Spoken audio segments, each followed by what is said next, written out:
What's up, everyone? It's been a long time, but we're finally here, episode 60, and I'm joined right now by David Crownson, first off, the creator of Harriet Tubman Demon Slayer, probably the most energetic and amazing comic book writer you'll ever meet. Thank you, man. You make a black man blush. Thank you. For taking time out of your day, brother, welcome to the show. to come through. Yeah, welcome to the show. And, of course, I got Sheldon me. Fogel right now, getting his John Lennon on straight from the gym. Easy. Straight from the gym flow. And he's here. Dude, thank you for being here again. I just want to reiterate, so there's this really awesome place in Philly called Comics and Coffee, and that's where I met David. Amalgam Comics and Coffee. Amalgam. Sorry, No. I can't forget that. That's an important part of the title. Amalgam Comics and Coffee. So yeah, I was owned by Ariel Johnson. Yeah, she's really cool too. I met her while I was there, and it's a place that you can get comic books and coffee. And I was drawing my comic there, and that's how I met David. He was there for was it a book signing? Yeah, it was a book signing for Harriet, and I was walking by, and I felt kind of bad because I just saw you were like drawing and just in your own world, being peaceful, and my black ass was just like, oh my god, that shit is fire! Oh shit! Oh shit! Look at you! You're inking the shit out of that. There's this weird thing that black people we do. We just look at you and just say exactly what you're doing. Nah, man, it was cool. You were very polite, man. You're over exaggerating what you did, but really what you did, you're like, hey man, that's really cool. That's like all you said. You're like, wow, that's cool. What are you working on there? That's dope. That's it. And I was like, well, thanks so much, man. But no, meeting you was a blessing. Just as somebody who, I've talked about this before on the podcast, I make my own comic, and David was really sharing his wisdom, his struggles, just his idea, his whole journey through this endeavor of being an independent writer and making a dream into a reality, and he's doing it right now, and that's the reason why he's on the show. He's an amazing guy, and so yeah, man. Let's just start with Harriet Tubman Demon Slayer, dude.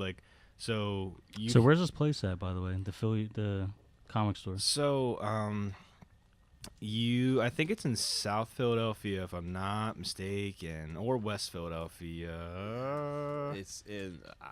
I'm not from Philadelphia. Yeah, I'm from Jersey. Honestly, I plugged into my GPS. I have this weekend thing I do where I'm like you, man. I don't get a lot of work done in my apartment, so I have to go to a coffee shop, and I've been trying different coffee shops every weekend, to go to different places and draw and stuff. So I just looked up comics and coffee because I heard about That's it. That's hilarious. I biked out. That's awesome. It was a 15-minute bike from my apartment, so yeah. Meeting you was like some sort of divine intervention, a cosmic coincidence. Because I was going to go there the week before, but I was like, nah, I'll go there next week. And then that's where I ran to you. Then you ran into me, or I ran into you and screamed in your ear. Nah, or man. calmly spoken to your ear. Yeah, you're good, man. Like, hey, your stuff looks really cool. I'm trying this cookie you gave us. But yeah, it's in Philly. So, yeah, man, Harriet Tubman Demon Slayer, that was an idea that you came up with. Bro, it might be really crummy, so... Is that the Japanese cookie? Yeah, he's eating a Japanese cracker cookie. I'm not sure if you guys... Yeah. Dude, you bit into it and you were, surprised. What's it taste like? First reaction, first review. Yeah, let me... Very vanilla. Vanilla wafer? It's like vanilla wafer. They didn't put much sugar in this. I'm guessing that you might have to dip it into tea. That's what it is. You might be onto something. You have to dip it either into tea or coffee. A tea or a Nutella pudding. Oh, yeah. Sorry, bro. I don't have any Nutella. Where's my damn Nutella? I tried to get it all, but the Nutella's the one thing I missed. You're fine. It's fine, but it's fine. It's not bad. But yes, I'm sorry. I interrupted your question by crunching into this. Good, welcome bro. to Andrewcast ASMR. Dude, just to let you guys know, David chugged a giant Game Mountain Dew fuel, so I don't know if that's attributing to the hyperactiveness or if this is just par for the course. This is I didn't. A weird fun fact about me is this energy drink doesn't give me energy. I just drank it because I like the taste of it. Okay. So this is kind of who I am naturally. That's cool, man. That makes sense. I'm naturally like this all the time. That's good, man. Occasionally, energy drinks, I'll drink them for working out, but if it's something I'm interested in, I'm usually kind of like, hey, what's up? See, I can't do energy drinks for working out, man, because you got to super crash after that. Like, do you take pre-workout, Sheldon? What's your Water only. water only? I'm on that water only flow. I wish I could be like that. Yeah. I don't know, like Never drank coffee, really. I wish I could be like that. Like whenever I work out, I have to have like a pre-workout, Right. like a natural pre-workout that keeps me like controlled and like focused, like Really? focused energy. Mm-hmm. Not just not like, oh, we're everywhere energy. It's energy to like, because I do like a lot of cardio. Right. I work out for like 9. I'm trying to get back into. I had like a minor injury where Right. I had to be on like an antibiotic that made me super tired all the time. Right. But now I'm trying to get back into working out. Yeah, I don't know if for me, I don't know if it was from playing soccer like my whole life, but I never got onto the pre-workout and like supplement like phase. I try it sometimes. Like last week I had it. I just don't like the tingly lips and like the itchy skin that it Oh yeah, that it brings. well, I think getting like a natural thing. Like I drink this. It's called Celsius Heat. This is not comics, but like, hey, We'll get there. We'll get there. we'll get there. I drink this thing called Celsius Heat. It's a pre-workout, but it tastes like Coca-Cola. And I get it from I get it from your local GNC or your local vitamin shop, and it gives me energy to like do like 30 minutes of cardio as like Right. a warm up, and then I do like weights for like maybe like an hour, and then Right. I end with like cardio just to like get that like stuff out of my system a little bit. Right. And like my gym has like a sauna and a steam room, and I have to like sweat it out. Yeah. So I can like not. It's great for the skin. It's great for great for your skin, and also just great for like the cells of your body, like Mhm. that all that shit doesn't sit in your system. Gets out. Yeah. But yeah. So comics. Well, no, I mean, you gotta have a healthy body if you're gonna work on comic books, honestly, because people think like, oh, you just sit around and write or you sit around and draw. It's like, no, you have to have energy to stay up and do that. Like, it is exhausting. Does sometimes going to do the this gym stuff. help both of you? Like being active? For me, active yeah. lifestyle? Does it Yeah. help both with your creative process? Yeah, like before I even write, people think, oh, you just like. I feel like killing some. I feel like I never said this, but I felt like killing them. Mhm. Like, oh, you just get up and just do it. You just get up and just do it, right? I'm like, no. Like, Right. I have to be in a certain like headspace of like Right. focus, and Mhm. like I get up and I have to like kind of screw around a little bit, and just kind of like go to the gym and just like run, lift weights just to like get certain like tension and stress out of my body. And I sit and I relax. I eat some food, then re-up again, whether it's coffee or another like little like Mountain Dew amp or something like that. And then I sit and I feel so like focused and honed in on it. And then I can like write for like 3 hours nonstop, Or sometimes it's an hour of like struggle, where it's an hour of like. If I was an artist and I was drawing, it feels like I'm drawing with like my left hand. Oh. And I'm like, oh, what the fuck is this? Sorry for cursing. Can I curse on this? Yeah, do what you want. Just do me a favor, man. Yes. Just talk into the mic. Talk like I know this. you're looking at us, but just I'll do that. You don't I'll need- do you- this. you don't In 10 minutes, you'll get used to it. Yeah, you don't All need right, to be cool. all up on it, but I just see you turning this way, and it's just not omnidirectional like that. So. Oh, okay, yeah. got it. You're good, man. No, basically, I was struggling just with the first hour of me writing is like it's like this crying struggle. It's like learning how to like run, but someone shot you in the knee. Okay. And I'm like, oh my god, I don't know what I'm doing. And then after an hour, you just kind of like lock into something. Or if you're a runner, they call it runner's high, or I call it writer's high. Yeah. we've Where I'm been just there. like, I'm just like, oh, okay, I'm just cruising. Ideas are coming. Yeah, and it's flowing too, and it makes sense. So Harriet Tubman is it a 14-issue series? I remember you telling me something like that. It's gonna be a 13-issue series. So it's 13 issues. Did you write out the whole thing when you came up with this, or did you like write the first issue, then the second issue, and then you kind of wrote it as you went along, or did you know how it was going to end the whole time? In the beginning, I wrote. I knew. No, I had no idea what I was going to do when I first started. I knew that. Well, first I wanted to figure out who the characters were. I wanted to figure out who the supporting players were going to be, and then once I figured that out, I was like, okay, like how can I incorporate Harriet Tubman into this? And then I did research on Harriet Tubman, and I found the story about her that I'm like, oh wait, like that would be great if that was serialized. Right. And if real quick, just backtrack and Yeah. tell us about how like you went to Africa and like all the stuff that happened. Yeah. You know, my background is in acting. Right. And I had been living in New York City and been auditioning for a bunch of like films and TV shows. And I auditioned for Orange is the New Black and auditioned for this independent movie called Star Wars: The Force Awakens. And that's a joke, guys. Yeah, but like I almost went over my head. I had to catch it real quick. I was adjusting the knob, but I was like, I can't believe you just said that. Little indie film, go check it out. Yeah, It's on like, Netflix. independent film no one's ever heard of, you know.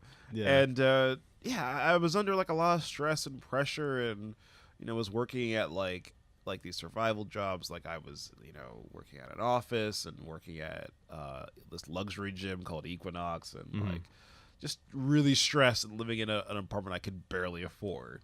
So my mom and like my stepfather were just like, hey, you need to like take a break, take a breather. You're like bugging out and stressing out. There's more to life than just like paying bills and working at jobs you hate and stuff. So excuse me, I gave up the apartment, quit both jobs, and I like moved to Africa for 4 months. And I lived with my family, and it was great. Which part of Africa? Ghana, West Africa. Nice. I highly recommend people just take a break from life for like 3-4 months and just travel. Please, like y'all are young. Do it now. Right. We've both been to the other side of the globe. He's been farther than me. Where have you been? I mean, Sheldon's been to Germany. You're part German, aren't you? Yeah, Dad's And- fam. What? Yeah, and So I've been to Germany, Portugal, That's amazing. layover in Norway. So that doesn't really it counts, but doesn't count. you've been there. Yeah, Toronto a lot, and I think I'm Hawaii, but that's not really. I mean, it's going far, but not that far. And a couple states here and there That's in the amazing. U.S. And But you? he's been to the other Where side. have you been? I've been to Japan, Aruba, What? Germany, What? Italy, What? a bunch of places, man. But I think it's a rite of passage. I talk about it like it's not a big deal, but it is, because not a lot of people get the opportunity. So I've been very privileged and blessed for that to happen. But you're right, man. Do it while you're not married and you don't have a lot of responsibility. Exactly. Just go. And so you were out there, and then you were watching TV, right? Isn't that what you were saying? Yeah, I was watching TV. Mhm. Like I think month 3, I was Right. watching TV, and this Harriet Tubman documentary came on, and I'm like, oh snap, dope, Harriet Tubman, this is great. Right. And Harriet Tubman, her heritage, her background is actually in Ghana, so I think they were celebrating her Right. that day. That's cool. Yeah, and Was it in English or? It was in English. It was Nice. like everything's in English. Because I know there's a couple languages they speak in Ghana. Yeah. The language, it's called Tree is the language. Right. But everything is like extremely like in English. Yeah. Just because I think like for like crossover and like money and all the other stuff. Mhm. Did you come to understand any of that dialect while you were living Hell no. Okay. I was gonna say. And my parents are like from Ghana, Right. but I think when I was growing up, they spoke English Hmm. Right. because they wanted me to like know English because Yeah. they spoke in their language when my older sisters and brothers were growing up. But the drawback to that is my brothers and my sisters didn't know English. It was harder for them They to were learn. like 6 and 5. Right. So they were like, they would go to school and they wouldn't speak English, and the parents were like, "Hey, can you please speak English? Your kids don't know the language." So Right. there was like a lot of problems. My parents got used to speaking in English by Yeah. the time I was born, Right. and then when I was like 8, they randomly like jumped into their dialect, and I was like, "What the fuck is going on? You Who know? are you? Who are you?" and shit. Yeah. So I'm just hanging out in Ghana and watching TV. Harriet Tubman documentary comes on.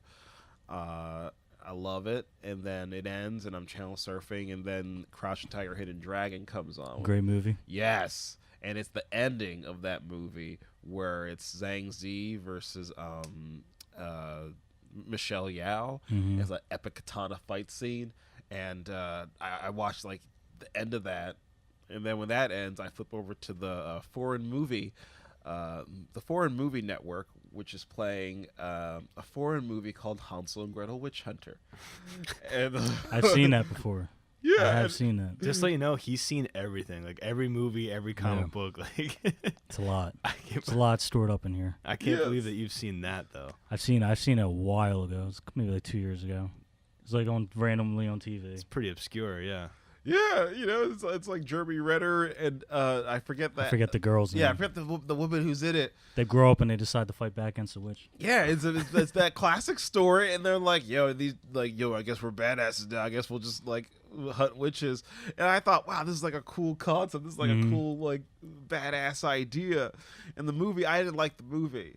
I didn't think it was like a great execution of like what it could be. I'm like, this could be so funny.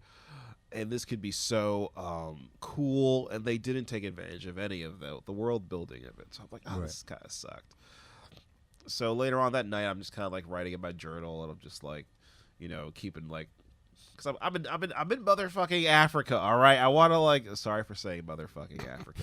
I'm in motherfucking Africa, so I want to like, keep a log of my life and my experiences, and I write down Harriet Tubman documentaries. I sat around, watched that. Then like Hansel and Gretel Witch Hunter, katana fight scene, and I'm just kind of like writing everything down. And then everything kind of like, I looked back at the page and everything, like these three things jumped at me, and it was Harriet Tubman, epic katana fight scene, witch hunters. And then I just kind of like took a second. And I was like, Harriet Tubman Demon Slayer. And I was like, what if Harriet Tubman could like fly around and jump around like they do in Crouch Tiger, Hidden Dragon, but she beats up like werewolves and goblins and vampires and demons and shit. What if that like happened? What if it was like that, but it was like a road trip movie? And then I was like, yeah, and I like wrote it down, but I had no idea what it was gonna be. I'm like, I'm not like a multi-billionaire producer. I can't like make a movie out of that. And Is pull that where in you my wrote ass. the outline to the 14 issues, or you just wrote the premise? I just wrote down Harriet Tubman Demon Slayer, that's and I it. circled it, underlined it, and it just lived in my head, and I was trying to figure out what it was. When I got back to America is when it got clearer for me, because I found this book at like one of those like Brookstone, Hudson places they have at an airport, and it was like How to Write Comic Books by Brian Michael Bendis. And I'm like, cool. And Brian Michael Bendis is my favorite writer. Right. So I didn't buy the book at the airport because it was like $40. I'm like, I'll wait till I get home. Did you just look on your phone and look at it on Amazon? Hell yes. I do that. I do that in every store. I'm like, cool. Click. I'm gonna get home and order this shit for $7. Prime, baby, Prime. Exactly. Be here tomorrow. Right. Exactly. I ain't giving this bookstore freaking $30. Kiss my natural black ass. Anywho, so I'm like, okay, I'll make it a comic book. Right. I'm like, yeah, that's it. I'll make it a call. Like, learn how to write comics, and then I was like outlining, okay, I can take this part of Harriet Tubman's life and serialize it, but I can like add werewolves in it, I can add vampires, and I can add witches in it. I can add goblins and gargoyles coming up later on in issues, and Bigfoot and the shit, because it's I put lots of American folklore in there as well. Yeah. So yeah, I just I was doing that, and then I started to figure out what the story was going to be. And I knew I wanted it to be fun. I wanted it to be exciting, and have Harriet Tubman be the center of it. Because again, like, she had an incredible life. Yeah. And everything is already scary. Mm-hmm. And she's just going at it because it's the right thing to do. And Yeah. I'm like, oh, like that's what makes her a badass. Dude, like, Yeah. the way that you bring that across in the writing is cool. Not going to spoil the first issue, but there's a scene in the first issue where Harriet Tubman comes out to confront these vampires, and she says, I'm in the business of getting people places, because that's what she historically did, right? Yeah. She guided slaves to freedom, but she says it in the context of she's sending demons to hell. Yeah. which I thought was so cool. Guide you know what I'm them saying? to hell. Dude, it Yeah. was awesome, man. Like, Thank you. And that's, I think that one scene is the crux of what you're doing. Like, you're being historically accurate, but you're giving it a new meaning, so to speak, right? I just thought that was so excellent. Making her Thank- super badass. Thank you, man. Yeah. Thank you. Yeah. Like, I'm like, you can do so many fun things with it. Yeah. There's so many cool things with it. So I'm like, I have to go at it like this, and I think like, so just taking her real life and adding. And still, like, people thought, oh, you just fucked around with Harriet Tubman. You didn't do anything research. I'm like, no, like, I did a lot of research. Yeah. While doing this. Like, tell me about the upset that you've received, or people were like, "You're making a comic about Harriet Tubman, isn't that offensive?" And Yeah, like, at first, keep it real. Like, excuse me. are you cool, bro? I'm you need fine. more water. All right, you got it now. I'm Okay. fine. I swallowed my vanilla cookie too hard. No, I thought, like, personally, I thought I was going to get lots of pushback from, like, conservative white people for some odd reason. Makes sense. I thought, Yeah. okay, like, Tommy Laurens are going to be really bad or some shit, or, Mhm. no offense if you're listening to this and you're conservative. I'm like, okay, like, I thought I would get pushback, but I got, like, a lot of pushback from, like, black people. I could see that as well. They're like, how dare you do this to Harriet? I was like, what? He says, you should be ashamed of yourself. And I'm like, what? He says, you're disrespecting Harriet Tubman. I'm like, yo, it's called Harriet Tubman Demon Slayer, not Harriet Tubman twerking on ice. Right. Like, calm the fuck down. Like, it's not Harriet Tubman drunken porn star. Like, fuck out of here with this shit. Right. And, like, and I guess some people were just complaining just to complain, which, like, I found that out, like, a lot. Well, people will say an opinion online that they think will be popular. I think that person estimated that more people would read that and say, like, yeah, they're right. You know what I'm saying? Like, Outrage culture. yeah, it's the outrage culture. Like, Yeah. of course you shouldn't mess with Harriet Tubman. We can all agree on that. And it's just like, I'm not messing with Harriet Tubman. I made a comic about her, you know? Exactly. And about her, and historically accurate to her, Yeah. to her height. Mm-hmm. And as you read more issues, like, to her personality, because I had a lot of trouble writing her personality, because everything that I've seen historically, and even in my research, was just like, serious, no nonsense woman. Right. And I'm like, okay, like for me, I need to find something that makes a person quirky. Mm-hmm. Like, Because she's pretty much like a Batman character almost. Like, Exactly. This hardcore slavery has just made her cold and calculating, you know? It's just like, and that's a big part of her character. exactly, like that's how she's, like, represented. And I'm like, there has to be. And then I found this one. I was like, I'll never forget. It was like 3 a.m. and I was at my job. I used to sneak into my job because my job is 5 minutes. My old job was 5 minutes away. Sorry, Ryan and Joel, if you're listening to this. I had the keys. I worked at an office warehouse, and I had access to the office. So, like, I would just, like, instead of, like, going to a library, I would just kind of go in at, like, midnight and make myself some coffee and shit, and just, like, work on my comic book, like, Smart. like, all night and shit. Right. Would you just be there for work in the morning? Like, you would just Well, like, just go to sleep there? I would work from, like, 5 p.m. to midnight. Interesting. And, like, that was my shift usually. It'd be from, like, the evening to midnight or late afternoon to night. And everyone left, and I would kind of just, like, it was my day off, so I just kind of, like, snuck in and just was like, all right, Harriet Tubman Demon Slayer time. I'd make myself a bunch of coffee and just make myself 3 cups of coffee and just work on my comic book. That's what I do. Wow. So you used your job as your personal office space. Oh, yeah. My job was my personal office space for, like, 2 years. That kind of speaks a lot to the ambition that you had, though, and the work ethic. You know what I'm saying? Most people, they don't even want to see the building on the weekends. Like, just seeing that gives them anxiety. But you were such in this work mode that you would use your office to work on your dreams, which is interesting, you know? Oh, yeah, like, well, my boss, like, they were all cool and, like, nice. Like, no Okay. one, like, gave me hell or anything. Like, I never had problems. And, like, even if I did, I'm like, okay, no one's there.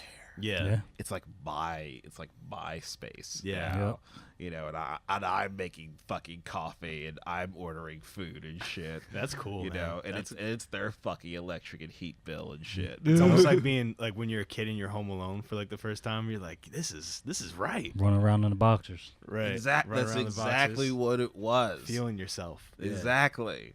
So like I think I did research and I found this passage about Harriet Tubman. I think I was Googling a lot of Harriet Tubman stuff and renting out a lot of books at the library. One by like I think Catherine Clinton and Katie Lee Clifford Larson. I think I'm getting her name wrong. And I think and just Googling everything I could find about Harriet Tubman. And this one thing, it's like 5 sentences. And it was Harriet Tubman leading this family to Canada. And the father started freaking out and had a panic attack. He's like, this was a terrible idea. And like dude like was like loud. He's like, this was a terrible idea, and starts like convulsing and shaking and shit. In the story, the father who is a slave does not want to run away. He's afraid. Yeah, at first he's like, yeah, like let's do this because like, we want to leave and like this is not good. But then he like got cold feet, Really freaking out. Yeah. start freaking out, and they're like this is like 30 miles in. He's like, we gotta go back. This is terrible because we're allowed to like sleep in the house now. They're like treating us like as well as they treat like their pets. Like we're allowed to sleep inside the house. This was a mistake. Will we get caught? We're gonna get killed. This is terrible. You start panicking. Yeah. And he's like, they gave me shoes for the first time. They gave me shoes. Wow. They gave my kids shoes. You know, because like we were like the slaves were barefoot a lot. You know, and this was a big deal for him to be able to sleep inside the house and also get shoes. Like his daughter was able to have shoes, his wife was able to have shoes and like some nice clothes. So he started panicking. And then I think Harriet walked up to him. She's 4'11". This guy's like a giant like dude, and people were like, "Oh shit, what is she gonna do?" Because there was these rumors that Harriet Tubman would shoot you if you were gonna like run away or whatever. Yeah. In order to save the group. Yeah. Yeah. And she would. I think I don't know if I got to anything yet where she actually did it. I know there's been. That's dark. They don't teach that part in school, do they? Oh yeah, they didn't teach that part. Harriet Tubman's like, you better keep your mouth shut. That's crazy. Yeah, I don't know if she ever did, but I know there's a story where she like Blicky got the sticky. Right. put a pistol to someone's neck. I was like, yo, if you like do this shit, she's like 4'11" and like a badass. Yeah. But she just walked up to this guy and just like put her hands on his shoulders. No one knows what she said to him to this day. Really? But she said something that made him laugh. Huh. And he started like laughing so much he was kind of like crying. You know when you laugh so hard you like cry a little bit? And then he was like calm. Like she calmed him down and leveled him. Interesting. And they're like, what'd you say to him? He's like, oh, just something to make him laugh. Wow. And I'm like, whoa, that's the person. That's a badass. In the face of ultimate adversity and ultimate danger, you have the time and the poise and the calmness to make someone like laugh and be that effective. I'm like that's like that was like a hook for me. So I'm like, yeah, what if she just like brought that presence to like everything? What if she was just like witty and charming, and like cracked jokes, almost like a Mary Poppins kind of character. Yeah, exactly like a Mary Poppins character, where she's like this undefeatable female, mental tactics that she's using on everyone. Exactly. Someone got mad at me because I think I posted like a lot of comic book creators were posting like describe your fictional character in using three other fictional characters, and I posted like for Harriet Tubman, everyone was like, oh, he's gonna post like coffee from or Fox and Brown, or people thought I was gonna post that, but I was like Pippi Longstocking, and wow, I forgot about that character. Yeah, I posted Pippi Longstocking, and I posted who else did I post? I posted Pippi Longstocking and Mary Poppins and the Bride from Kill Bill, And they're like, it's all these white people. And I'm like, no. I'm like, the essence of who the character is. Of like, course. the essence of that. Yeah. Because, you know, like, I like, what if she was just happy-go-lucky? Mm-hmm. Like, that's a badass. Right. Like, yeah, I know, like, she can beat the shit out of people. And I know, yes, she has superhuman strength. Yes, she has, like ninja fighting abilities. But, like, the mental state is what makes you a badass. The personality is what makes you a badass. Like, who you are. Yes, racism exists. Yes, vampires and werewolves and demons and all this bullshit exists. But who you are in the face of that is what's going to make you a hero. We love Bruce Wayne and we love Batman because, you know, he's a rich dude. He could probably pay money to have cops do stuff, but he's so, like, call it self-righteous, call him crazy, but he's like, I have to do this. Well, like, it's like a personal thing. It is. It's personal. What were you gonna say, Sheldon? I was listening to you. Oh, okay. Yeah. No, it's personal, and I just want to say, obviously that person in the story, that man who was freaking out and wanted to go home, was that the inspiration for creating Caesar? No. No, I think Caesar, I just wanted him. Caesar was. I'm confessing this here. For the first time. Just let people know. Who's Caesar for those who haven't had a chance to read it yet? Caesar is one of the leads, one of the male leads. He is a runaway slave. He's the father of Venus Edgefield. His full name is Caesar Edgefield. It's a family of 3. Caesar is father, husband to the love of his life, Catherine Edgefield, and the father to Venus, their daughter. And you know, I made him like kind of like this big. He's hulking, almost like Luke Cage looking guy who has a fear of horses. Yeah, dude does not like horses. Has a phobia about horses. You'll find out why. I thought it would be funny to have this big, strong, badass guy. Right. But he doesn't fuck with horses. Because the way the comic opens up is like they're pretty much almost instantly attacked by the vampires, and him and his wife pull the gun. So it's like the way you're writing it is you almost write him as the action hero because he looks like the action hero, you know? Yeah. Like people are led to believe like, oh, this is the main character for a split second, of course. Yeah. Because like there's something I learned from Joss Whedon. Joss Whedon, say what you will about him, but he made this point. He's like, there's no such thing as a throwaway character. Whoever is, when it flips to their dialogue, that person's the star. Treat everyone like they're the star. That's why Game of Thrones is so successful.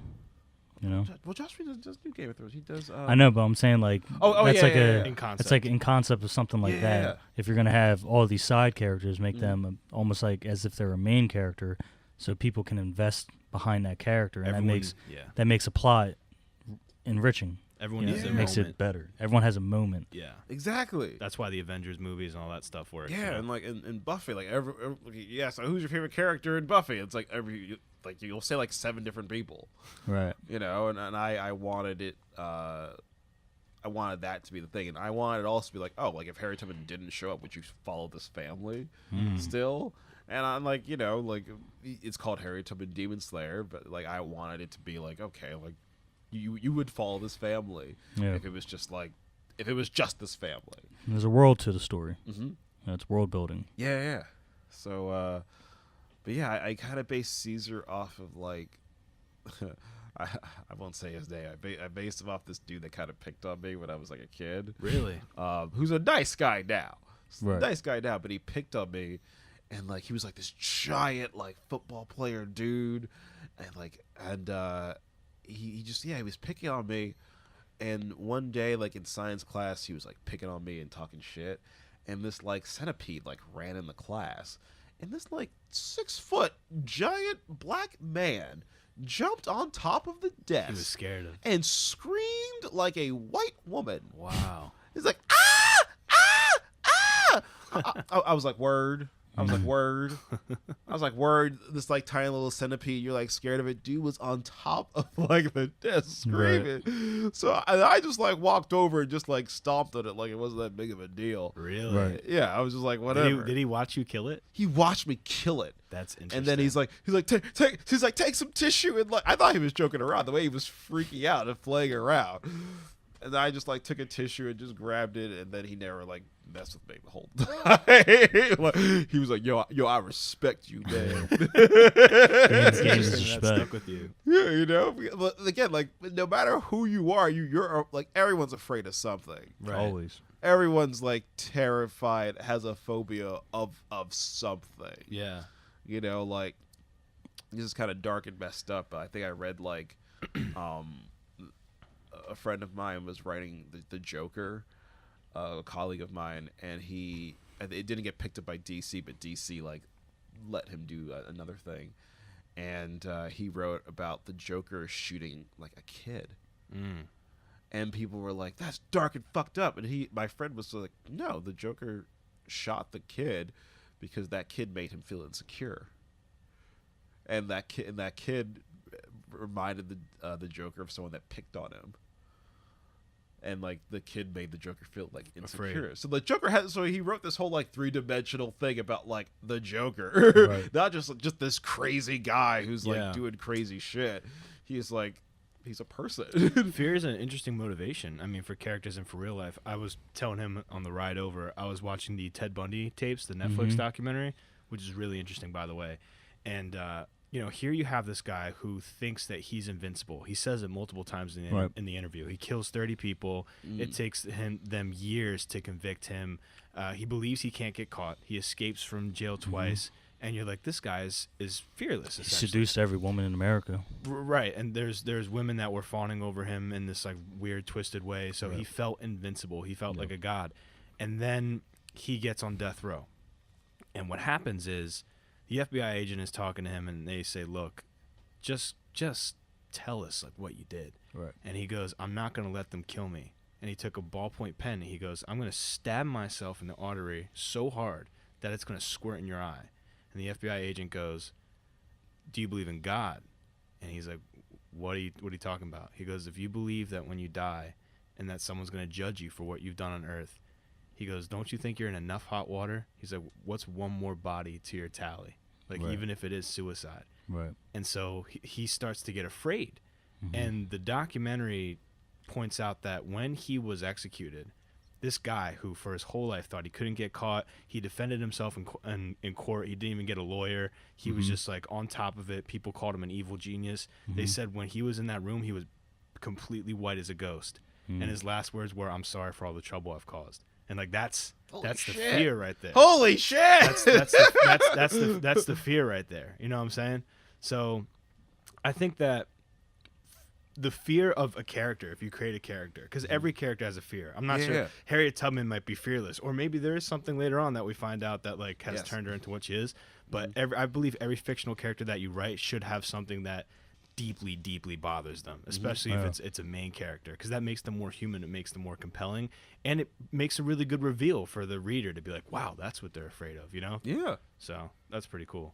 Yeah, man. Like, yeah.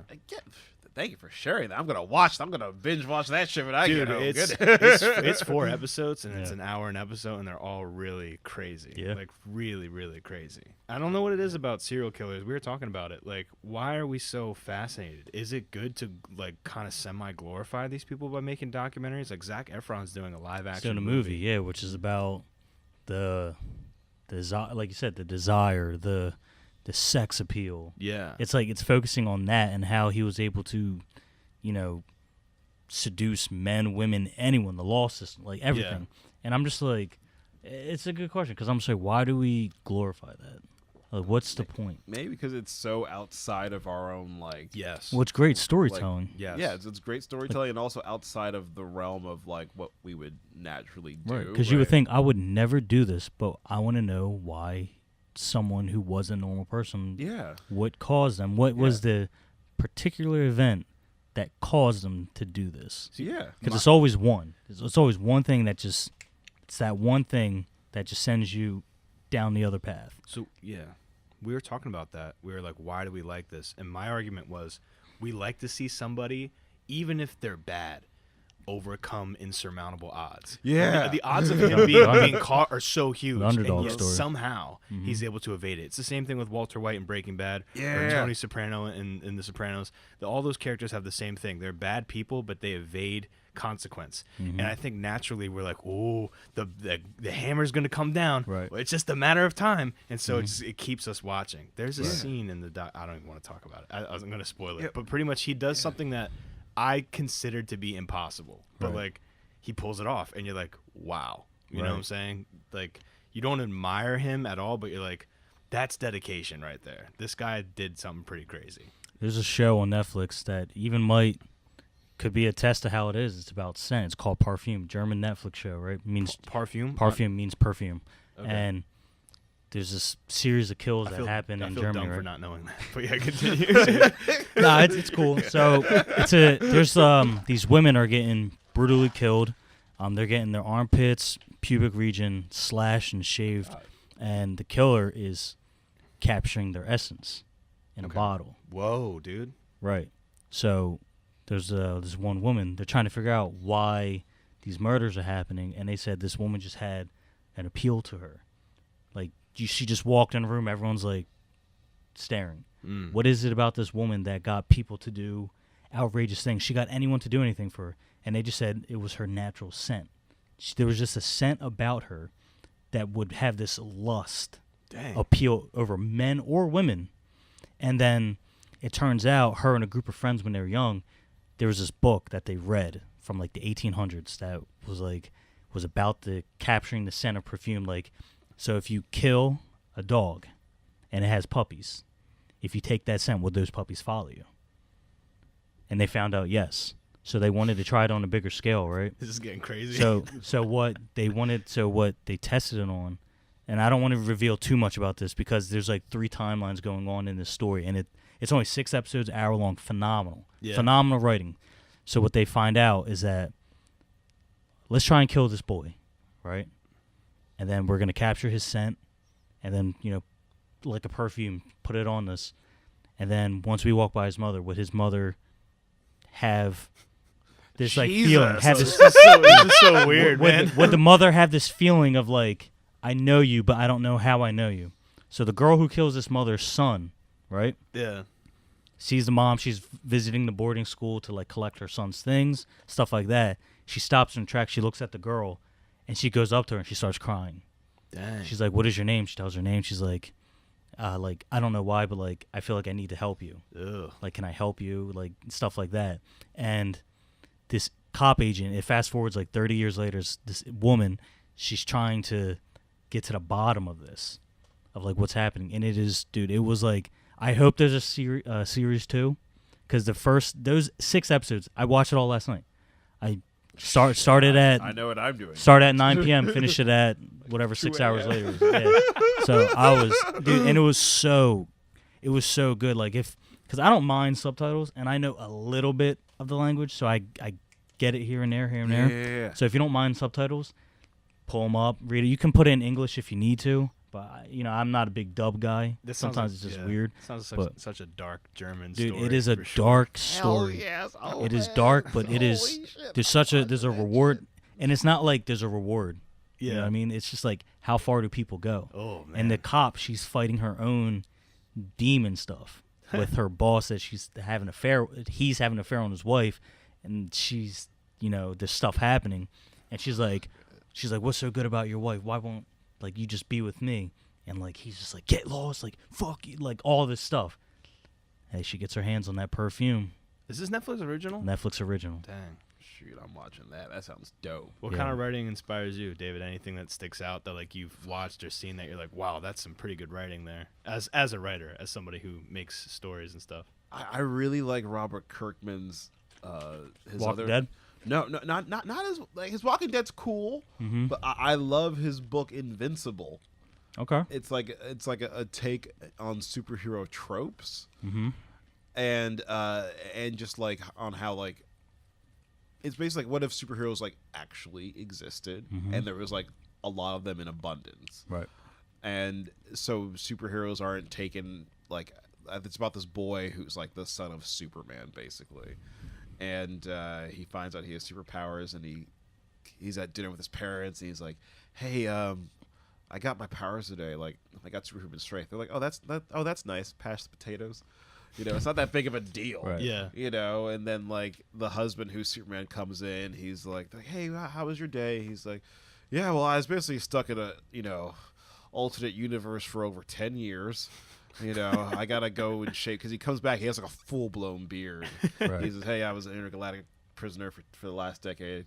I gotta shave, Right. and stuff. And then I, you know, was in Asia and I fought a dragon. They're like, oh, that's nice, because it's not that big of a deal. It's like, who Right. cares? Yeah. It's like that stuff exists. But I really like his style because he finds a way of making the book kinetic and keeps you wanting more. And he keeps it funny and he keeps it heartfelt. And even though like all this crazy stuff is happening, he keeps the emotional life alive, because they're all like, what is happening, what is going on, and all this other stuff. But back to that like murder, why we find murderers and we root for them. Have you all seen a show on Netflix called You? Yeah, I don't watch that garbage.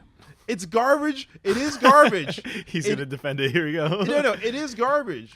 But like, because I started watching it, I'm like, because all my friends, it was like trending. So I'm like, It's glorifying a weird, like a stalker it's weirdo. glorifying, and at first I was like, fuck this dude. Right. Then part of me was like, wait, like I don't know if you I watched like 5 or 6 episodes. what the hell, 5 or 6? No, because it's like, because here's my thing. You gotta finish it now. So here's where Andrew and I differ. He'll give it 1. I'll give it He's one, like, if so you don't get me in 1, that's it. that's it. I'll give you at least 4 to 5. Damn. You know what I mean? Because sometimes there are certain shows that like the first episode might not do it enough to hook you in, but there's something there that you're like, okay, there's something here that it could. So you know, you watch 1, maybe 2, and if it doesn't get you by 3 or 4, you're not gonna continue the show. It's just not for you. Yeah. So I was watching. I'm like, dude, I'm really not feeling this. Like Really? it's that's such a, to me, that's such a weird genre to like glorify, like a cyber stalker who's like stalking this woman he wants to be with her and stuff like that. And it's like, dude, that's like, it's hitting a little too close to real. And it's like, dude, that's just weird, man. I don't know. Yeah. I couldn't get behind it. It was like so strange for me. Well, like for me, I'm just like, I'm a big believer like of like, you know what? I miss this girl. Let me call her and actually text her. Right. Or like, let me like actually like have a relationship. Right. Or like, you know, if me and this girl broke up or something like that and we're not on speaking terms, like, let me send a text and let's grab coffee. Test the waters. and, you know? and see what we can do. Right. But this guy, like, at first I'm like, I was like, word, dude, you're doing all this stuff. Right. And then I don't know as you watch the show, everyone is like, but like everyone's the villain. Right. And you're like, wait, like no one's like good. But he's a villain. And he's a villain, but like this So- how fucked up the and writing at work is. they were like, he's an anti-hero, and I'm like, he's not. I don't think he's he's not an an anti-hero. I don't think he's an anti-hero, but then he's like, he's criticizing everyone in this, like, okay, everyone who watches or on Netflix news about this dude, this white dude who owns a bookstore or some shit, and he meets this white girl and like falls like infatuated with her and shit. So he begins like stalking her in a very precise and systematic way through social media and Facebook, and finds out where she lives and like waits outside her house and shit, and like, Yeah. and then he stalks to the point where like he learns about like, you know, a fuckboy she's dating who treats her like shit, her best friends who all treat her like shit, and he like calls them out on it. He's like, oh, your friends kind of manipulate you, Mm-hmm. and they all look down on you, and you're dating this dude who's a fuckboy, but you're just kind of with him because maybe like the sex is satisfying, and you think you deserve more, but you don't have the confidence to really go out for it. And he like, but he says it in like this very like intellectual, like he seems like he presents himself like a nice guy. Right. And then there's a part where like every time he's about to get caught, like I caught myself. I was like, oh shit, get away. And I was like, oh fuck, this shit is fucking me up. This is Breaking Bad my shit. You know, because like there are parts like there's I don't know where episode you ended on, but there's a part where like cops get involved, and there's like there's a part where you're like, oh, like this is where he gets caught, Right. and then he does it, and then it's like, oh shit. Then there's a part where you're like, oh, it's over. What? 3 more episodes? I'm like, what are the 3 episodes gonna be? Him in jail? I'm like, this is over. And then he gets away with it in a realistic way, and I was like, whoa, this dude is so terrible and smooth. I have to keep watching. Right. You know, so like, It's I don't know. the love to hate.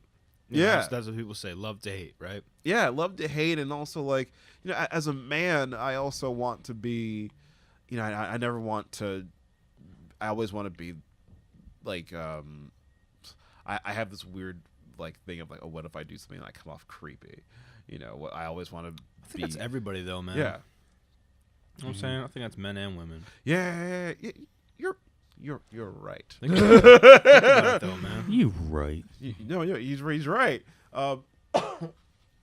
Yeah, I don't want to do something creepy, so I'm like, so I was in a weird spot watching this guy, and I was like, man, this guy's a creep. Mm-hmm.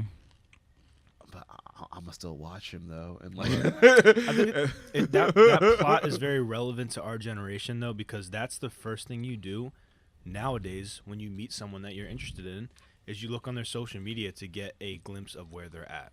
yeah, Right? Because think about it.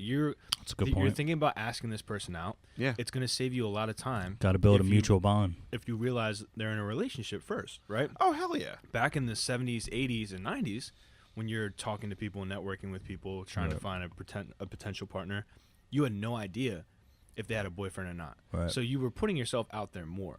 Nowadays, you save yourself a lot of trouble if you look up someone's social media. So it's natural to do that. And we call it stalking social media. Right. That's what we call it. We playfully call it that. I call it Facebook archaeology.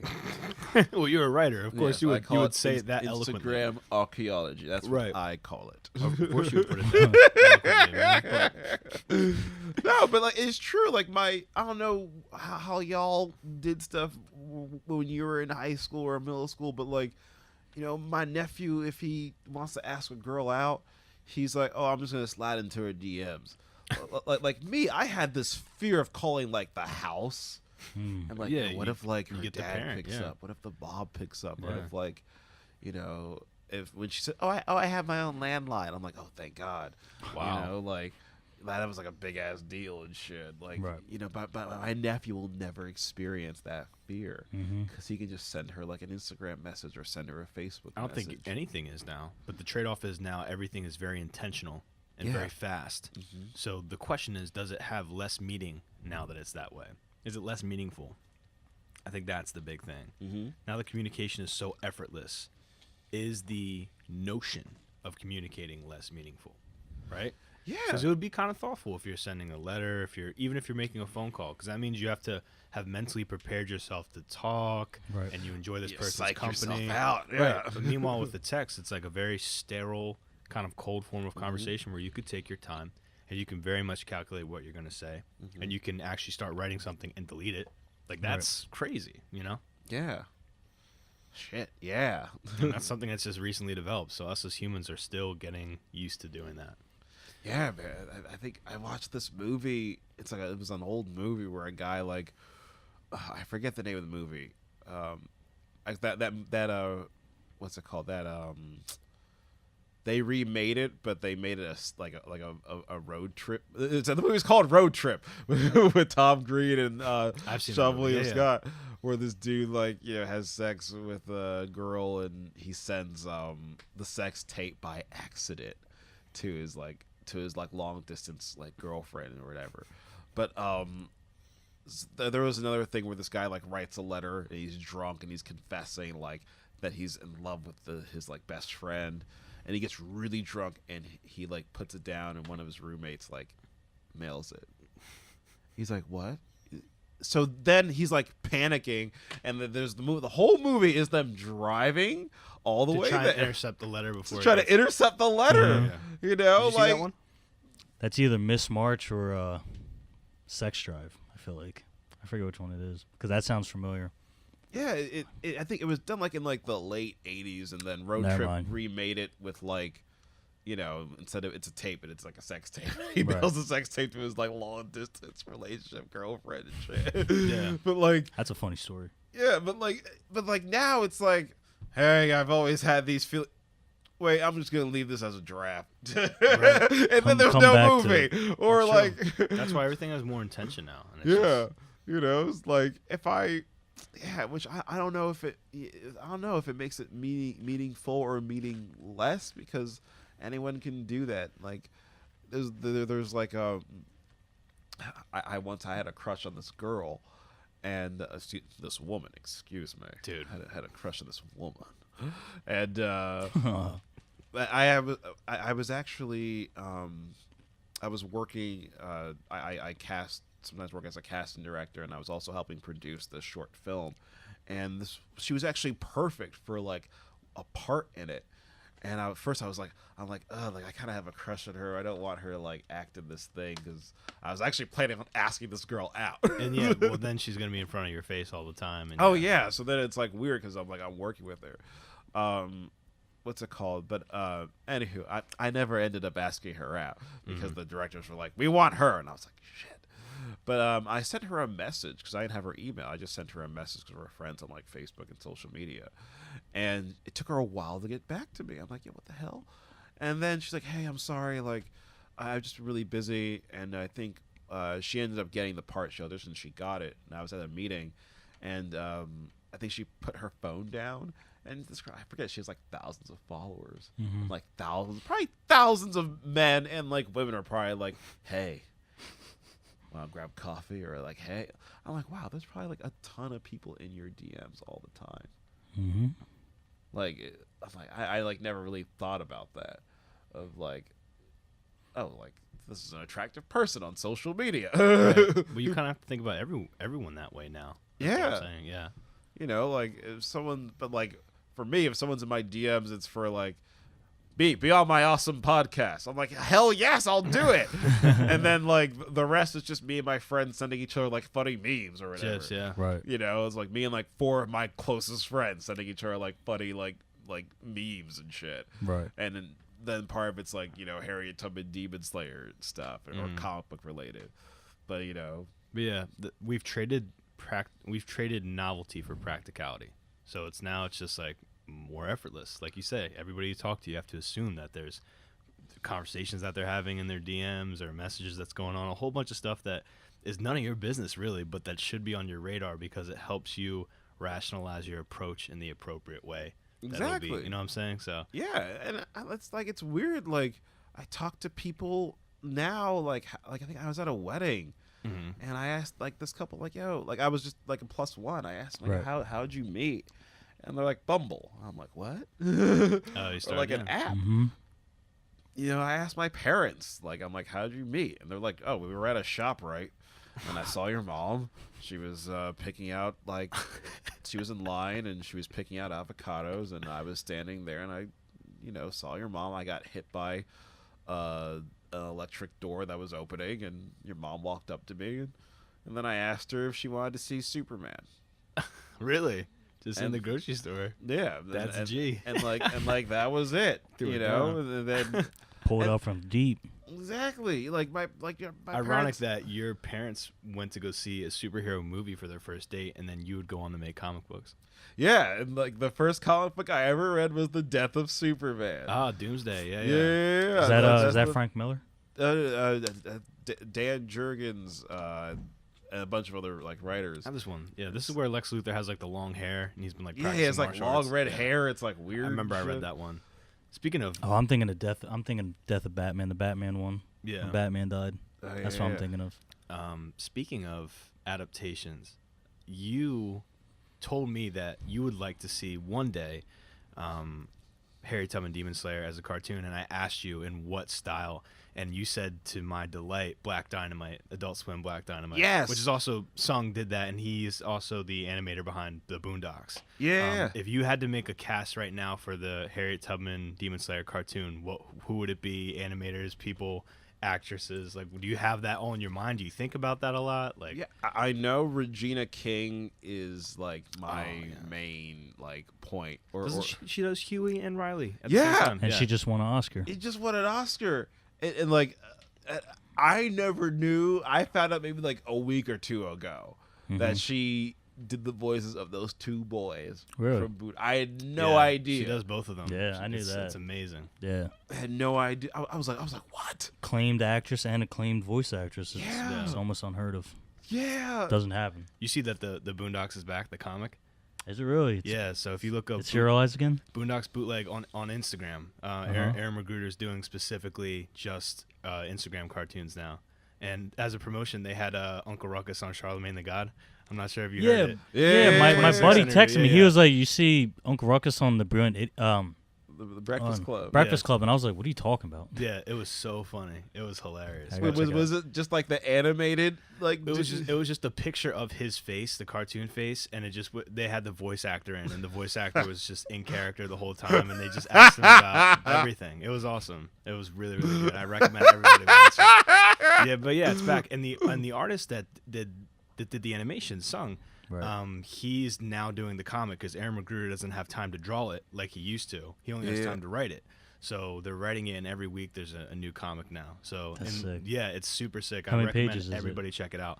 Right now it's only on Instagram, so it's an Instagram account. Every picture is like a new comic, and you can swipe through it. Right. So like there's like 2 or 3 pages. It's really really good. It's really Have to really check good. it Yeah. out. So you guys have to I check haven't it had out. time to check it out, but like I Yeah. want to check it out. And it's very timely. You know how Boondocks is always like social Oh, commentary hell and politics. yes. This one is very hilarious. So Can't wait I to would- see the I would R. check it Kelly out. stuff. Yeah, but back to your dream cast. So I'm guessing Regina King would be Harriet Tubman. Yeah, Regina King would be Harriet Tubman. That'd be cool. Michael J. White would be either Michael J.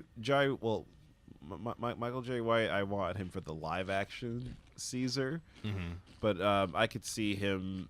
Live action TV show or film? Yeah, for a live action TV series of Harriet Tubman Demon Slayer. But I would cast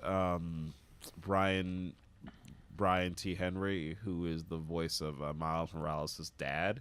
Oh yeah, he did a great and job. He's also Paperboy.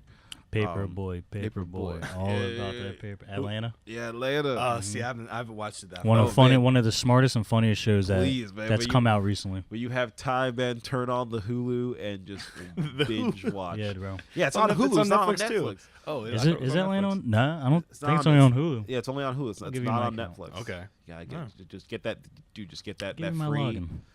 Nice. Give him your free login and yo, loan me that login, please. No, for real, give me that login. No, but like, it's such a good show. But I would have him be Caesar. Oh man, I forget her name. What character is she? Sheldon might be able to figure it out. No, I would have her be. She's in Blackish. She's like the youngest daughter in Blackish. She's actually producing a movie watch right that now called She Little. was in If her name begins with the letter M, she was in the show Dear White People. Is this the actress that would be playing Venus? I'm assuming. Yeah. She's the youngest. Shit. I'm gonna look it up right now. I can't remember her name either. I'm- She has her own show. She's a producer too. She also Really? she's in college. Her show. No, college. the What's that? youngest daughter, the youngest, the not youngest. the oldest daughter. This actress's name, is Marsha Martin. I would have her. I would have her play Venus, and I would have Regina Hall play Catherine, and Regina Hall. I would have what's his Hold name? on. Yeah.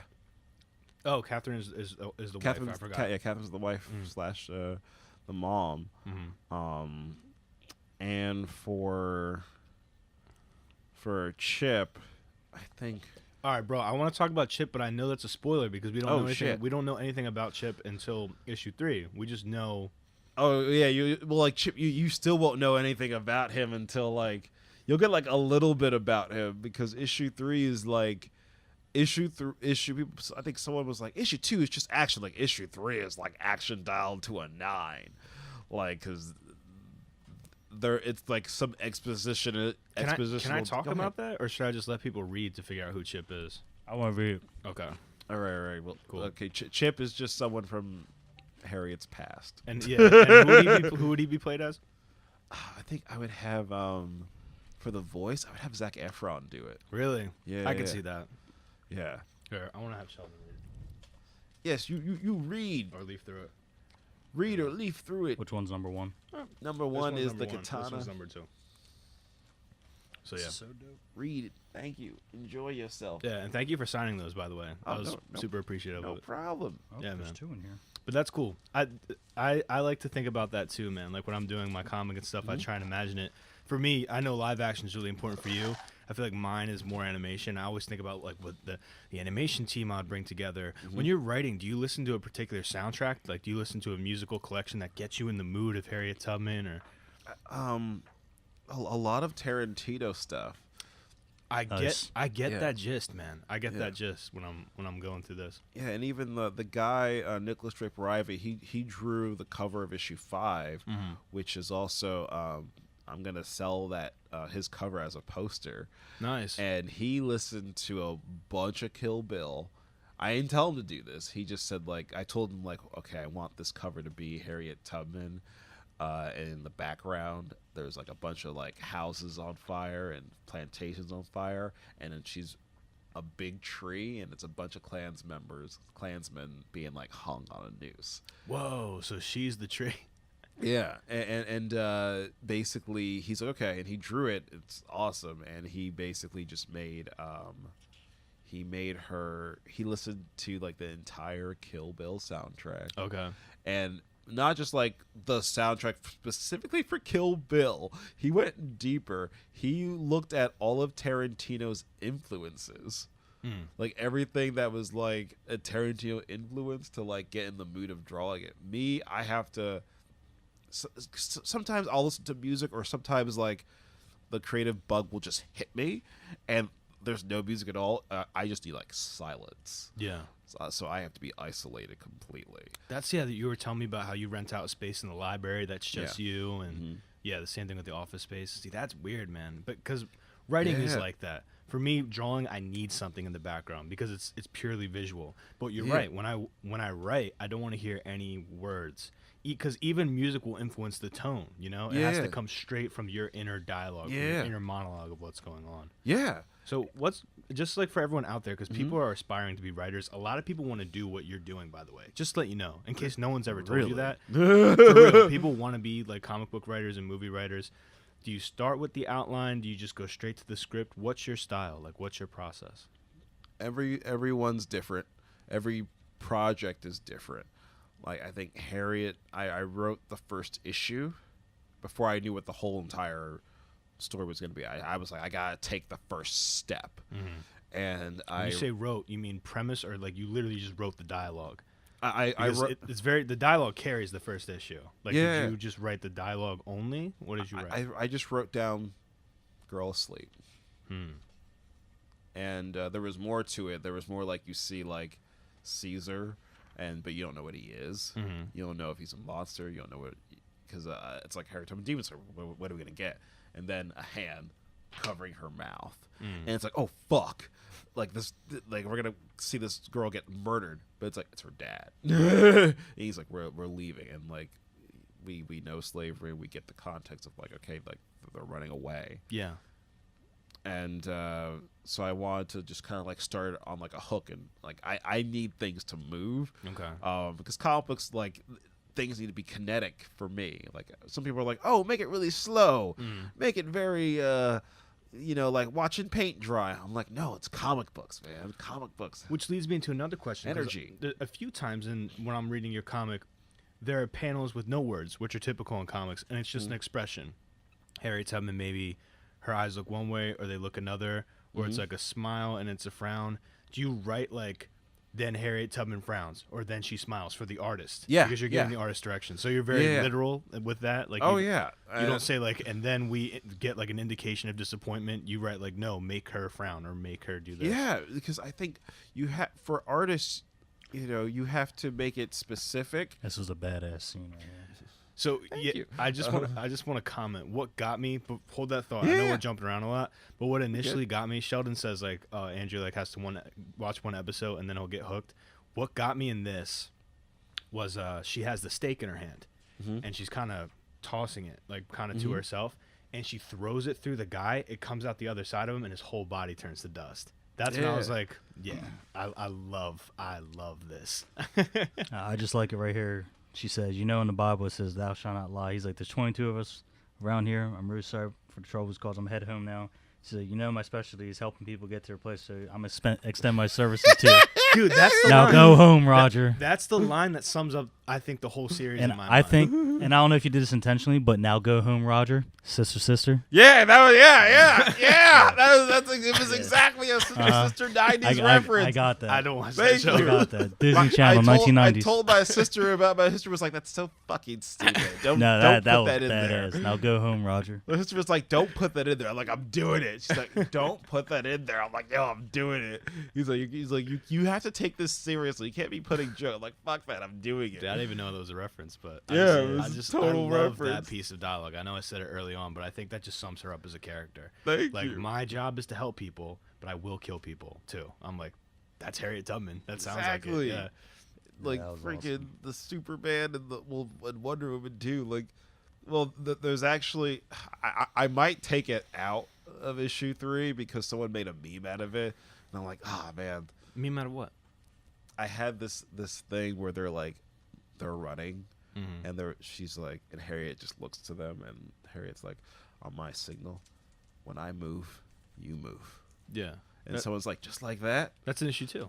It's in issue 3. There's Oh. another part, but it's from that Ludacris song, "Stand Up." Oh, when I move, When I move, you move. Okay. Just I like like that. I didn't, and I was gonna put that in there, but then someone made a meme out of it as it was it's supposed to be funny and stuff. Yeah. So I'm like, maybe I is won't. issue 3 out yet? No, issue 3 comes out on June 19th.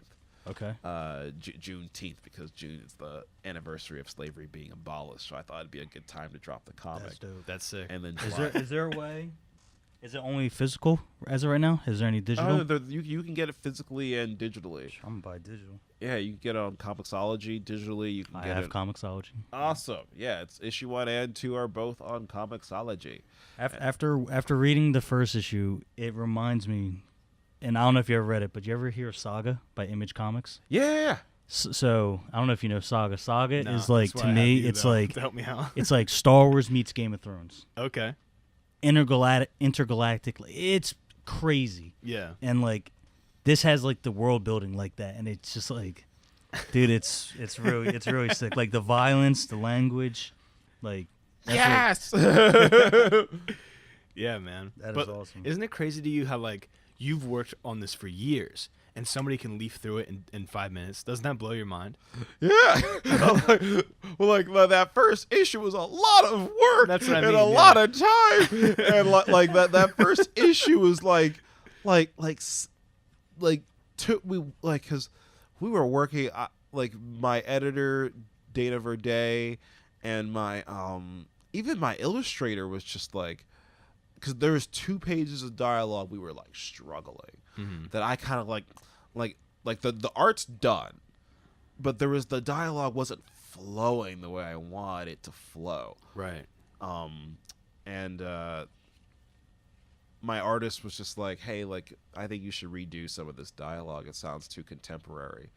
And I was like, fuck you. I was just Yeah. I'm like, okay, man, what would you say? What would you say? And if it was you, he's, I would say this. And then I asked my editor, I'm like, hey, what would you say? And say, I would say this.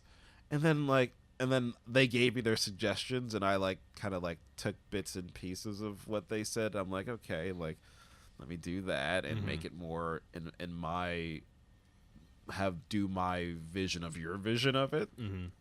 And I'm like, yeah, okay, that's too much. Either it's too broad. Let's make it more succinct, because there was these 2 pages we just were really struggling, and this was like 2 weeks before it was gonna like premiere on Comixology. Wow. And we were just down to like the last couple of days, and then When you say premiere on Comixology, that means it's like published. What does yeah, that, what does yeah. that mean? Like officially it goes published? live for people to buy it. Oh wow. And read it.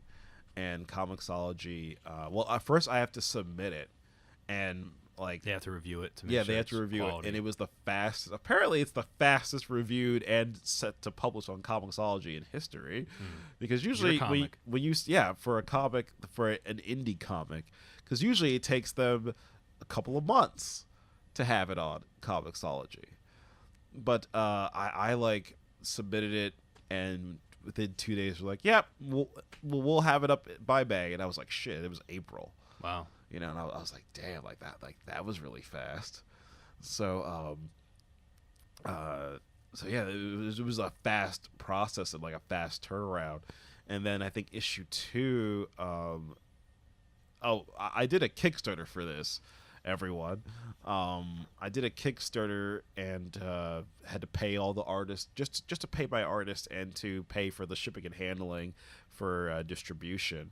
And when you do a Kickstarter, like shit's expensive, everyone. Yeah. Like always, I wish I asked for more money, because like I had no idea. Like, That's a great cliffhanger. thank you. Yeah. Now you know who Chip is. Yeah. Yeah, I had no idea. Like, part of me thought I would get a publisher, and I wouldn't have to struggle as much with finding a publisher. But like a lot of publishers, either had their own ideas of what they wanted to do with the comic that didn't really fit in with what I was trying to do. Right. They want to change narrative aspects. Oh yeah, they wanted to make it like they didn't like that I had action in it and as many jokes, or they didn't. Or like one person was a great publisher, not like these aren't dumb people. Yeah. But just we had different ideas. I think one publisher was like, hey, like, this violence is great. Like, Harriet decapitating these vampires and all this blood, it's fine. But could you not say the N-word at all? And I'm like, no, because that actually happened, and that was like a normal way of speaking in those days. Yeah. And that harsh reality needs to be reflected. I mean, yes, there's werewolves and there's demons and vampires and witches, but like, outside of that, like, this is how people spoke. Right. Also, it's being used to highlight villainous characters. Exactly. Right. People aren't just like chilling out and just being like, hey, like I used it to highlight, a fucking vampire. And what's interesting is that that's the first thing the vampire says when he reveals himself to be a vampire. Exactly. That's the very first line. Yeah, it's the first line. Which is obviously an allegory for that, for racism. Yeah.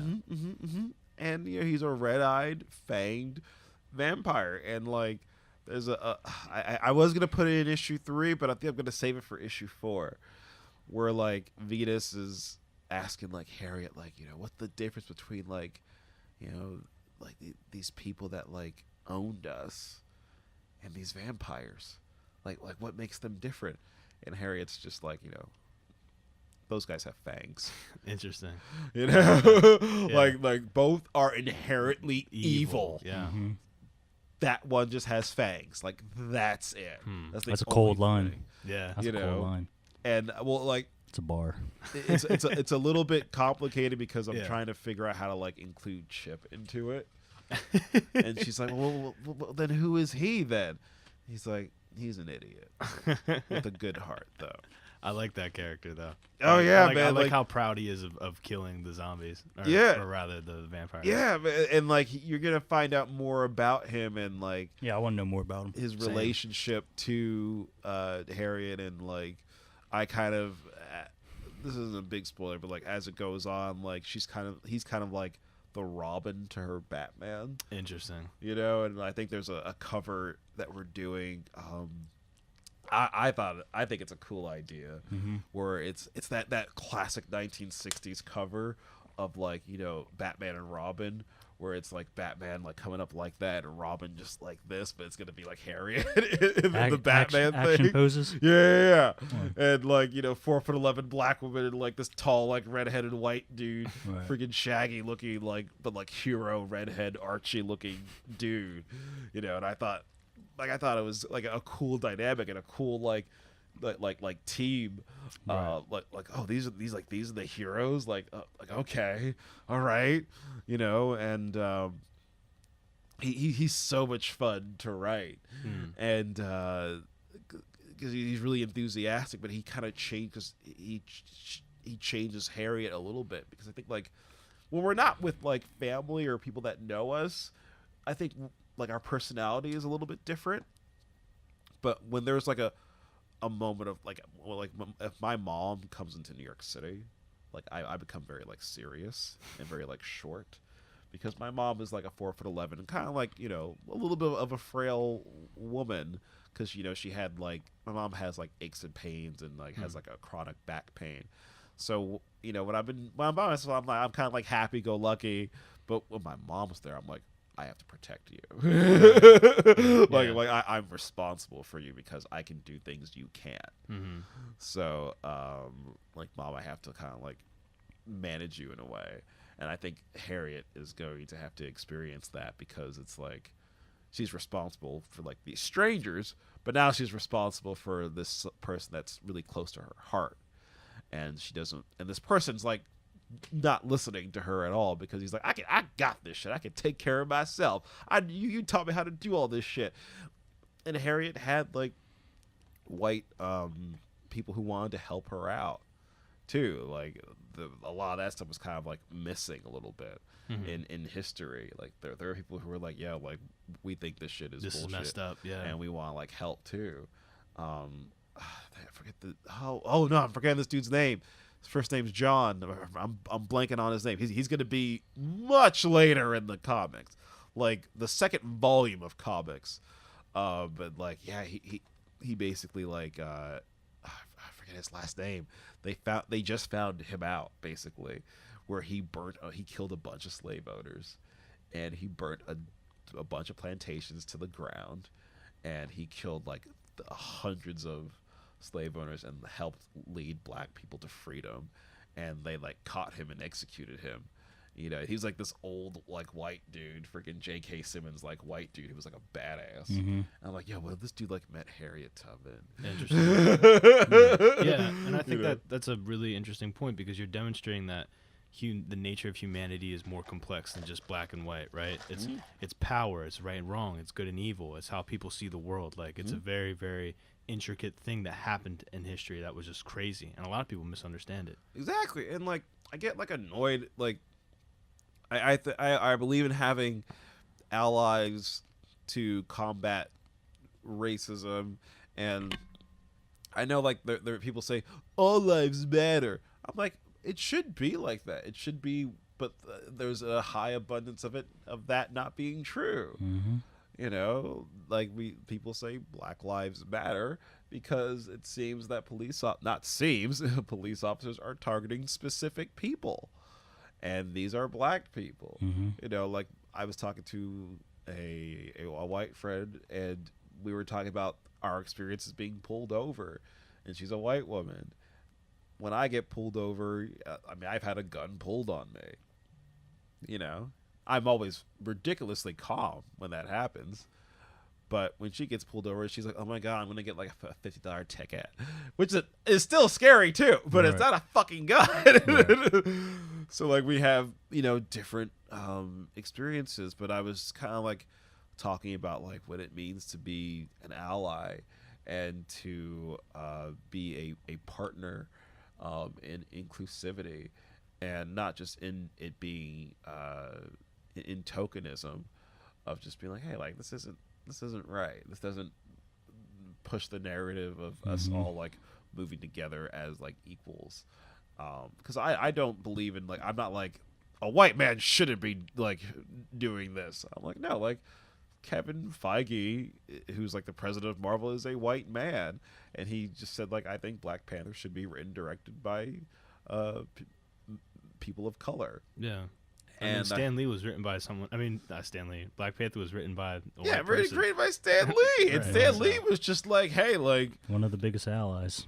one of the biggest allies. And like him and Jack Kirby, like the people over at Marvel at the time were like, hey, you know, Black Panther, I think this is funny as hell. They were like, hey, Black Panther doesn't have any white people in it. This next issue has to have white people in it, or you can't do this character anymore. And they were like, okay. And the next issue was like Black Panther fighting the Ku Klux Klan, which I think is hilarious. Yeah. And they Right. got in so much trouble. They're like, you're fucking lucky Fantastic Four like sold millions of copies, you fucking But assholes. I think that's the beauty of comics, though, and that's the beauty of cartoons, because you could talk about those issues in that sort of medium, and it becomes more digestible for people for some reason. You know, Yeah. That's why South Park works. That's why all these shows work. It's because of cartoons, animation. Same thing with comedy. It's like we can talk about complex ideas. You know? Exactly. Yeah. Yeah, I mean, like, take the time to like write, but don't make the story just about this like political opinion. But like me, I'm trying to make like a fun. I wanted to make a fun action adventure story. Yeah, you could have easily made this like clubbing you over the head with the political commentary. Oh, kind of hell cartoon, yeah. But it's not that way. You know Oh, what I'm yeah. saying?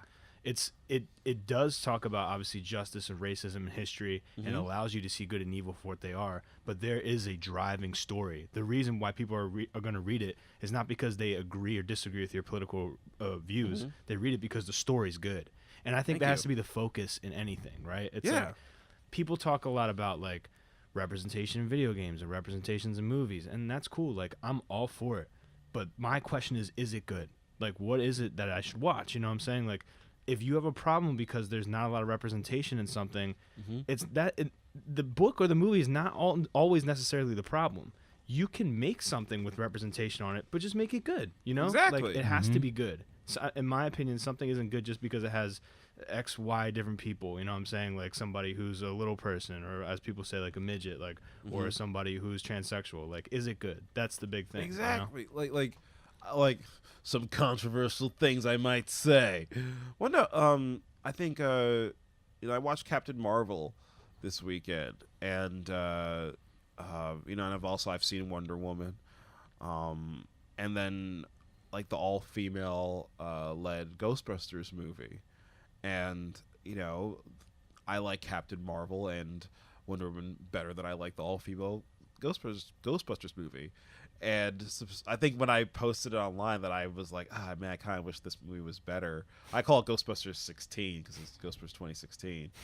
And they're like, what? You're a sexist and you of hate course. women. No, of course. You know, that and makes sense. This is me in the process of like doing Harriet Tubman Demon Slayer at this point. Right. I hadn't announced it. And I'm like, no, if this movie was the same script, same like directors, same whack ass jokes, but if it was like Adam Sandler and Seth Rogen and like Chris Rock and Kevin James as the people and the same, I'd be like, this fucking sucks. Like, this could have been like better. And like I think like I like Captain Marvel a little bit better than Wonder Woman, just a little bit, because like I think that they made the movie about because I think Wonder Woman there's this romance that they do, which I'm like they need to put that in there. But Captain Marvel, it's about like her friendships, and like it's about her it's strictly just about her colleagues and her friendships. Like they delve deep into that. Like they don't make it that like, her and Nick Fury, I don't know if anyone's seen it or whatever, it takes place in the 90s and Samuel L. Jackson's much younger. They didn't make it that, her and Nick Fury go on this like adventure and then they make out. It's like, no, like they just become, it's like a buddy cop movie, and it just in the Marvel universe. And like, she goes to see like her best friend and like, her best friend, and either like if this was like a different movie, they would probably make it that like, oh, like if it was like a guy, they'd make, oh, the best friend is the girl that got away or some shit, or or when you could do it this way, you could make it that they dated it and they're gay or something like that, and it was like the love that got away. But it's just like, this is my best friend who supported me when I was like a single mother and going through shit and being like broke and the growing pains of being like in my 20s and having a kid and struggling, and you're like a powerful person because you inspired me. And it's like a powerful ass speech, and the whole movie is just like, be cool with your friends, embrace your new relationships, because you can't do everything by yourself. Right. Even though you can fly and do other shit, like no one's an island. You know, right. you're gonna need help no matter how powerful you are. Good point. You know, and yeah, and I dug that part of the movie. I don't know. I kind of went off a tangent. No, that's cool. I forgot what. No, I think what you were saying is that you were subverting the expectations of what an all-female cast movie or what a female-focused-centered movie would be. It's not clubbing you over the head with its ideology. It's giving you a good story. Yeah, that's what you're saying. Yeah, exactly. Yeah. And like I think before like we got here, I was watching this YouTube channel about it was like how to how to write women. And at first I was like, oh man, how is this gonna go? Right. And I just opened it, and but first it talked about how and I forgot about this. In Alien, the writer of Alien, he wrote that script as gender neutral. James Cameron. Yeah. Mm-hmm. You mean he wrote the protagonist as gender neutral? Like it could be either or? Either it or. could be anybody. Okay. He didn't write like, oh, you're like he and like Ripley could have been like a guy. So he just said like the person then falls down the tube or whatever. Like he just wrote it all like that. Just gender neutral. Interesting. Not like there was never like he, she. It was never that. I think the robot was going to be a woman, but they were like, no, let's make it an old man. And also like racially, like there was no, because it's an all like it's a diverse cast. Yeah. But like Ripley is gonna be this woman, and they're like, all right, cool, and it's a well-written character. Yeah. You know. But I think, like, you know, when you add certain, like I think just add it, but add it as, like, I call it, like, sprinkles. Like, the cake has to be the story. The heart of the story, the arc, all that stuff. You have to have a damn cake, and then you put some cream on it, you know, icing, all that good stuff. And, you know, the sprinkles are... the point of view of whatever like the race or gender is, you know, like I think even like in Spider-Verse, I'm like, oh, they don't mention the fact that this kid is they don't mention his race at all, but they do it in a character moment, because like they okay, visually you see like his dad is black, his mom is Hispanic, his mom is Puerto Rican, and he speaks Spanish. Yeah. To his like mom for like it's the first like 4 minutes of his intro. Doesn't even have to tell you. They'll go like, by the way, I'm a half black, half is like he's like he talks to his mom like in Spanish, and he like he takes some food that his mom's like making, and he's like eating it too, which is like a thing in Puerto Rican households, you know, and like. I was like, oh shit! Like they gave you everything you need to know about the character, right? And yeah, for an animated film, I think that was like one of the closest to like most human, like interactions between people, and just like it like almost captured real New York. It was like so weird, because it was an animated film, but yet sometimes the live action ones can't get it right.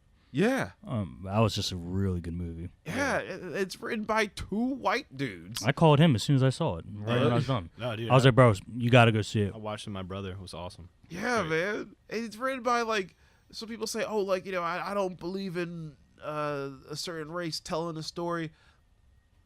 For me, I'm like, if a white, like, 2 white dudes wrote this movie, and 4 people directed it with 1 black dude's in that directing team, I'm like, okay, if you're gonna do this, then please do the research to honor the dignity of this. Please work really hard and have a sensitivity to what you're doing. Even the clothes, even down to the clothes that they're wearing in the film. Yeah, it was like everything was just correct. Everything, and like they like moved to Brooklyn.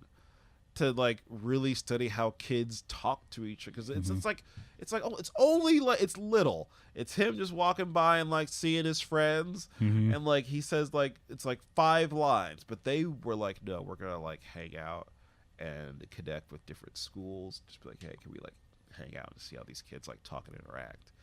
And like, oh, like they were watching this one kid, and this kid was like doodling, and this kid was kind of like not paying attention, and he had like his headphones on, and he like was making like stickers and shit.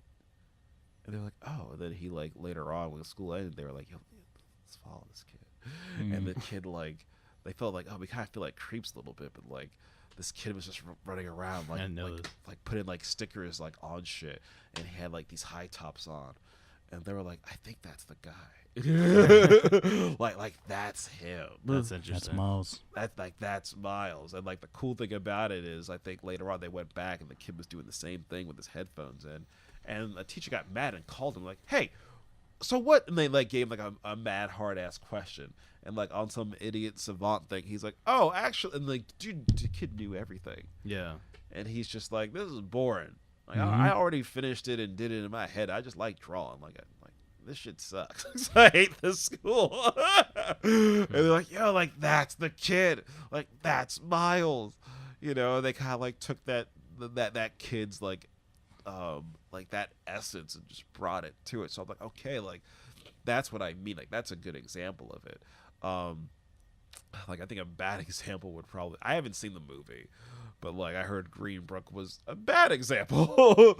I have no urge to see it. Yeah, like a bad example of like not doing being like a white person and writing like a story with black characters and not doing any research at all. You know what film that is? Green Book? Dude, you know me, man. I don't know. So it's about this world-class black musician who has to make tours, and he has to go through the South where it's like, you know, racially intensive, and he's driven by an Italian guy who's his like chauffeur. So it's like stereotypical black meets white guy, and the white guy comes to realization that not all black people are bad. Like it's just like and so racism is wrong, right?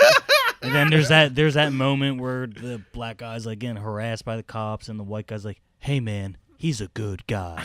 Like it's just like, it's like, wow, it's so touching. It's so we've come so far. Yeah. It's just when movies pander. Yeah. Like, just if you're gonna pander, just like some Hallmark version of like racial conversation. Right. Hey man, leave that black guy alone. Yeah. He's a good guy. You know, maybe they're not all the same. White savior, the movie. White savior, the movie. And that guy's gonna go to like the Caribbean and do service trips and help the kids and take pictures of them. Yeah, just be like, yeah, but like that's a bad example, you know, and like, or like the movie, I'm sorry, and people love these movies, or like Hidden Figures or whatever, where they like, which is based on a true story. Yeah. But they fucking add white characters in the movie that didn't exist in the real person's life, like.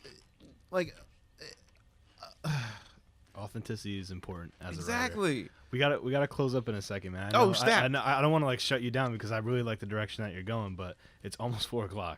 Fuck! Did I answer all your questions? Yeah, but like it wasn't even an interview. It was just to have you on, and I'd love to have you on again, man, and just talk about your thing. But real quick, I just want that's one of the biggest misconceptions. People think they're getting interviewed. It's like, no, we just want to talk. Yeah, we're just chilling. Oh, okay, cool. And like, you know, just picking your brain, just seeing like what influences you, and you know, you like to write and what you think about movies and stuff. So real quick, just tell the camera everything about how to find Harriet Tubman and yeah, just plug your stuff so people can find it. Yes, Harriet Tubman Demon Slayer. If you want a digital copy, you can go to comicsology.com and read a digital copy.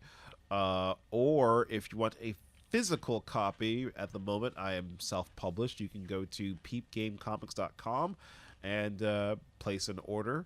And the comic gets shipped to you within 7 days of ordering. So, yeah, there is that. That's Peep Game. P-E-E-P. Peep Game. Yes, Peep Game. Yes, thank you for spelling that. And comics spelled with an X, C-O-M-I-X. Yeah. Peepgamecomics.com. You can just go to the link in my Instagram, which is D Crownson. Or you can follow me on Twitter, Crownson. Don't add me on Facebook because Facebook is like you have too many friends, or you've reached your quota or some dumb shit. So yeah, just follow me on Instagram and follow Harriet Tubman Demon Slayer on Instagram, which is Harriet Tubman _ Demon Slayer on Instagram. So yeah. David, thank you for coming on, man. Thank you for your guidance and your insight, and I appreciate you taking time out of your day, man, for sure. No problem. Thank you for having me. No. Thank you. Hopefully Both we'll have are you on dope. again. This has been a fun talk. Let's Hell do it yeah. again when issue 3 drops. Dude, Hell yeah. that'd be awesome. Seriously. This has been episode 60. Thank you for rocking with us for all these episodes. We have a special illustration planned for you as always. We'll see you next time. Later.